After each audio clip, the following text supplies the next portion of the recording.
fascinating.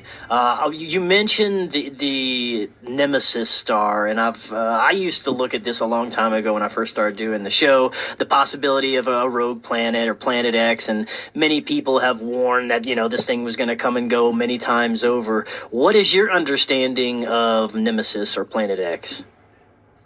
Okay. The oldest calendars in the world, that's what they were predicated on. The fact that of cataclysms, periodicity in cataclysms, the basic amount of time that was measured between catastrophic events. The arrival, like one of the very first floods, is the capture flood. It was the time that the ancient world separated their own calendars between pre-Selenites and those who came after the moon appeared. So this was the capture flood. After that, we had the Gihon flood. The Gihon flood basically ended 1/3 of the human race, and it was also the exact year that Enki and a bunch of Anuna appeared. But in the wake of this great cataclysm of the Nemesis X object in 3439 BC, we have this major expansion of the Near East. All of a sudden, urban centers, cities, writing, temples, religions, everything grew up in a 100-year period. And that was a subject matter of you know what? We discussed this in our last video. It was you and I. You and I had discussed this very thing in the last video, where science is pretty much on board with the fact that we were Neolithic for a very long period of time until something dynamic happened in the 35th century BC. Something that has been inexplicable, for which several authors have published books about, how all of a sudden Neolithic humanity in the Near East, Middle East, from Egypt, India, all Near East, Mediterranean, at the exact same time in history, started building very sophisticated aqueduct and urban centers, infrastructures that were so sophisticated that 2,000 years later, the Greek cities weren't even on par with what was built 2,000 years earlier, like Mohenjo-Daro and Knossos and all these urban areas that had plumbing and toilets and plaster of Paris for their walls, and they used tiles and decorative tiles, thousands of tiny tiles to build murals in their living rooms and stuff. Even like Catalhuyuk, where we find out that many of the rooms were carpeted. So these older cities are almost like very modern day cities or housing developments today, gated communities today. It's very unusual. Then we go through a devolution for thousands of years. We lose all that technology. And then suddenly the Anuna, who arrived as benefactors with this amazing technology for which they benefited the ancient world, 2,000 years later, they've become gods, and religionists in Babylon and the temples now have created fear factors about them, have invented all kinds of things. They're no longer regarded as the Anuna anymore. Now they're the Anunnaki, and they're evil, and they need to be worshipped, and you need to bring all your money and all your goats and animals and lambs to the temple so we can pray to the Anunnaki so they will give you a good harvest and not kill your family. They had totally flipped the script in ancient Babylon to get the people to fear the very individuals that had brought them sophistication and basically brought them infrastructure. But it was after this cataclysm. It was the arrival of the Nemesis X object, which is not I used to believe it was an intruder planet. I used to believe that all kinds of things about Phoenix being an intruder planet. I no longer believe any of that anymore. And that's because of the perfect periodicities. Nemesis X object to me is the exact same thing that the Hopi talk about with the blue Kachina in the last days, being a inhabited body, a strange body in the sky that is inhabited, and it will fall out of the sky and cause a cataclysm. Well, to me, this is a super construction. This is a super construction that has lost its power, or it has arrived to its destination. It's the final sim. All other arrivals were simulated, and every arrival was just months after a cataclysm. And we have this pattern throughout world history that as soon as a cataclysm was effected against the human race, all of a sudden something arrives and a whole new race appears, and all of a sudden urban development, all these things. Well, to me, I don't believe any of these events happened. I demonstrate them on my channel, and I show you the source materials, the scientists, the archaeologists, the historians, the lithographers, and everybody who's done the research, and they can positively date these events. And I show the dates, and I show how they're all mathematically perfect. But to me, I am looking in retrospect back at multiple simulations of the same thing.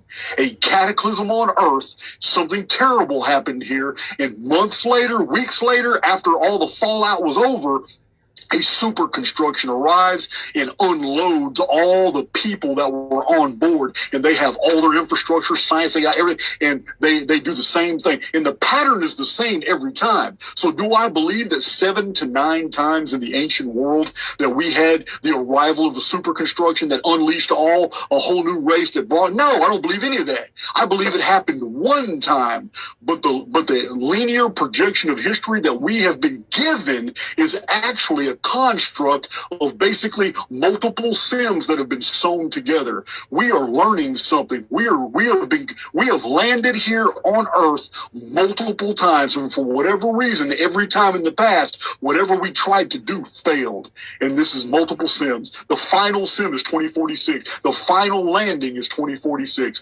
But I've called it Nemesis X object, because I needed to maintain a departure from the word Nibiru for multiple reasons, because of the belief systems that people like Zecharia Sitchin and his followers have attached to the idea of Nibiru. It has become so packed full of misinformation that I've had to divorce myself from that word. And on my channel, I try not to use it at all, because people bring their baggage from other channels and other belief systems about Nibiru that does not comport with the facts. Right.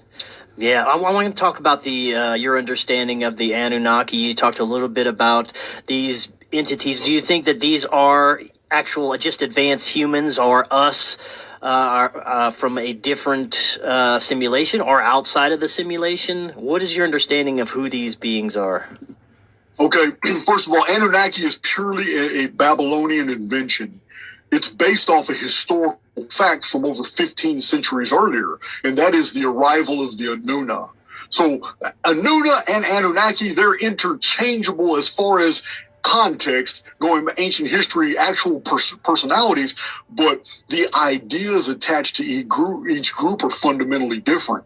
When you see the term Anunnaki, that is a Babylonian priestly version of the culture that arrived here called the Anuna, which they weren't evil. They had no bad intentions. They were all about survival. They knew that because they could not produce the necessary melatonin to survive in their on the surface, because it was a very harsh world, they knew they had to integrate with the Neolithic peoples that they already found here. The Anuna were human. They were just humans that had not had contact with sunlight in centuries, maybe over 1,000 years, because they had been traveling between stars. So this is the whole background story to the Anuna. The Anuna came from the Nemesis system. This is why the Phoenix only appeared in 4309 BC and then adopted a 138-year periodicity. Luna appeared in 4039 BC, and it was called the Capture Flood. Luna's a dead orbit. It just rolls around. You never see the other side of it. It's a dead giveaway in the simulation that something isn't right. Luna acts like a super construction. It doesn't act like a real lunar body. And in pure astrophysics parameters, we find that every single scientist is on board with the fact that our moon is way larger than any moon in the entire system in proximity to its host body. You understand? There are no moons anywhere in our system. All the Jupiter's, Uranus, Neptune's moons, Saturn's moons, the two little asteroids, the Deimos and Phobes of Mars. There are no moons in the system that are anywhere the size of a planet like ours compared to its host, which is Earth. So remember, I believe that this system is absolutely real on the outside of the construct that we find ourselves within right now. We are in a simulated construct, but a simulation necessarily implies the existence of something that is copied. there's no reason to run simulations on an artificial system. Your output would be tainted. It would be corrupt. So I believe the cataclysm has happened. The Nemesis cataclysm has happened, and Phoenix was a world that was catapulted towards Sol. Luna was a world that was catapulted towards Sol. Nemesis X object is a super construction that is guided between stars. It's not a world. It's actually occupied, and we find trace elements in different traditions of this occupied world hidden in the sky. This often called a dark sun, for whatever reasons. But I lost my train of thought on your original question. No, we were talking about Nemesis and your understanding of it. And the Anunnaki and Anuna. Yeah, and the Anunnaki, yes. Yeah, so it's when you read all these cuneiform translations of Anunnaki and all, if it says Anunnaki with a K on it, it's always after the cataclysm of 2239 BC. This is the version of the Anuna that was invented by the Babylonian priesthood. You will not find Anunnaki in Sumerian cuneiform. That's in Babylonian and Assyrian and Canaanite Ugaritic cuneiform. You will never find references to Anunnaki in Sumerian cuneiform. They are the Anuna. And the Anuna, like I said, is just basically humans. But the humans with skin that was almost translucent. Their children, their grandchildren, their great-grandchildren, their great-grandchildren's great-grandchildren, they had been in a construct for a very long period of time. Generations are born over and over and over and over, and all they have are probably holographic templates like movies where they can show what the world used to be like, where they're going, and they're steadily running simulations based off the intel they have on the world that they're approaching, which is Earth. So not really understanding exactly how they're going to survive when they get there, but knowing for whatever reason that there's already humans basically like them living on this other world, because from the beginning it was a binary system. It was Sol and Nemesis. Nemesis collapsed, or Nemesis is close to collapsing, and all of this is about preparing for it. These simulations. It's very difficult from inside a construct to ascertain exactly where we are. Outside the construct, we can take some educated guesses, but inside the simulation, it is very easy to ascertain where we are. I tell people on my channel all the time, like, this is the 7,260th year since this series of simulations began. We can easily ascertain that looking at all these ancient calendars. We can know that this is the year 5916 Annus Mundi, which was the last time that there was a new heavens and new earth imposed in this simulation, which is lithospheric displacement, a cataclysmic pole shift that was so terrible that the few survivors actually believed it was a new heavens and a new earth. That was the start of the ancient Hebrew and ancient biblical calendars. This was 5916 Annus Mundi. That's this year, 2022. So we can easily know basically where we're at. We know we have a little over 17 more years until the Phoenix phenomenon happens again. And I believe this is the big one. 1902 and 1764 had some pretty interesting, very subtle reset type things that occur, but it wasn't a big one like 1687 or 2239 BC or 1212 AD. When hundreds of thousands, maybe even 1 million children just vanished in Europe, and the Roman Catholic Church didn't know what to do or how to explain it. So they basically invented a story because they didn't know what to do. I mean, when you have 500,000 children just vanish all over European cities and all that, they invented what's called the Children's Crusade, and that's one of the things about the Phoenix phenomenon: mass human abductions, whole villages coming up. It's so unusual, it's so weird. It's like a rapture phenomenon, really. But what the Christians believe in the rapture. But this happened in 1212, and it was a Phoenix year, and the church invented a story, and you can Google it. It's called the Children's Crusade. But the truth of the matter is, the more you research the Children's Crusade, the more you go back to the original findings of what people were talking about, it's just a story. It's a story that was told to satisfy a mystery. Because when there's been some serious researchers in modern times that wanted to follow up on the Children's Crusade, but it leads to nowhere, because they had ideas that, okay, well, maybe they got sold to slavers, maybe they made it Maybe they actually made it to the Middle East and they were all killed by the Muslim Saracens. Maybe so. But all researchers have come up with absolute dead ends as to what happened to these vanished children. They didn't make it to the Middle East, and there's no ship logs that are recorded from the time period that show that they were ferrying children to the Middle East. They just up and vanished. So the church invented the Children's Crusade to say that all these children got together and decided that since their parents couldn't win the Crusades, they decided to march from Europe to the Middle East to go fight because they knew they were the true children of God. It's a totally fictitious BS story, but it covers a very real phenomenon that in 1212 AD, in the year of the Phoenix phenomenon, which appears every 138 years, hundreds of thousands to 500,000, maybe even 1 million children in Europe just vanished. So this so what I'm saying is we're running through all these simulations. The Anunnaki and the Anuna, they're synonymous with so many people and so many researchers, but they're not. The Anuna are the original versions of a people who has survived a cataclysm. They escaped a cataclysm. They arrived in the Near East. They taught the Neolithic peoples everything they knew. They built cities, infrastructures. They built the Sumerian Pentapolis. And after about 600 or 700 years, then things started taking a dark theme.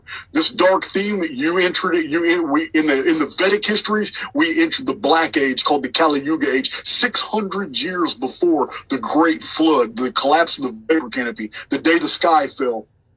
All of a sudden, we had 7 kings that began to rule the Sumerian Pentapolis, and some traditions have them as evil, and they started doing all kinds of genetic testing on people. This is before the flood. It talks about the hybrids, the creation of hybrids, mixing the species of plants, insects, animals, and people. So we have all these references by the frames of reference from that's known in medieval times. But the truth of the matter is, like in the Book of Enoch and the Book of Jasher, when you read those from a modern perspective, knowing what technology is, we are reading some very harrowing things about what happened before the great cataclysm of the ancient world. And it was all about genetics and the mixing of species. So the Anuna were benefactors and survivors of the cataclysm. The Anunnaki are what a certain branch of them morphed into. Because when the great cataclysm came when the Technolithic period was over with and it began the post-Technolithic period, it's because there was a bunch of Anuna that left the world of the surface. They decided that because they had been in an environment, the superconstruction, for so long and had adapted to it, they found places in the underworld that basically mimicked the conditions of the spaceship. So they went to the underworld and they built cities, and they became basically the Anuna that are in the underworld today. And I got videos on the underworld cities, on the occupants, and how all this ties into past simulations. But there were Anuna that had basically fallen in love with the Neolithic peoples and wanted to stay with them and help rule, and they became ruling dynasties. And they fractured as well. Some of them became tyrants and ruling dynasty, like the 7 kings of Sumer that ruled the Pentapolis. Then there's others that married into the regular people. And this is the reason why there was a large group of Anuna who basically became beneficial rulers over all these Near Eastern societies. They're all related to each other, but over the course of millennia, they basically spread Anuna blood throughout almost the entire human race. This is why you, me, and everybody listening to our voices today, we all have Anuna blood. What we're talking about is a period of time 55 centuries ago when the human race was much smaller. We've now spread so far out, but so has those genetics. The Anuna actually fulfilled what they needed to do. They wanted to make sure that their own offspring could blend in with the humans that were already here, so they could produce the necessary melatonin so they could survive under the sun, for which they had never had an experience. They didn't know anything about it. Under the vapor canopy, they were okay. But when the vapor canopy was gone, what happened to the Anuna? The historical record is very clear. They vanished. The Anuna were not going to hang around when the vapor canopy collapsed. They couldn't. They would have died. Then the only place they can go after that, because they can't go up anymore, the only place they can go is down. And this is why we have so many traditions, like in Phrygia of King Anacos, who took all his people underground in underground cities. And then in the exact same area of the world, which was later called Anatolia, we find 59 to 60 underground cities. The first one was found in 1962. Anybody can Google the underground cities of Turkey, and you will be amazed by what you see. A population of at least 500,000 people survived for a very long time underground with aqueducts and ventilation systems that are absolutely sophisticated. So these people went underground, and they stayed underground. Then they became basically the underworlders for all the traditions of the world after that. But the reason they went underground is because of the collapse of the vapor canopy. There was no surviving on the surface, no matter how much they mixed with the Neolithic peoples that were on the surface. So that's basically the story of the Anuna and how they became the Anunnaki, although many of them are still Anuna today. And many people have Anuna blood, and it's very hard to distinguish them anymore. Man,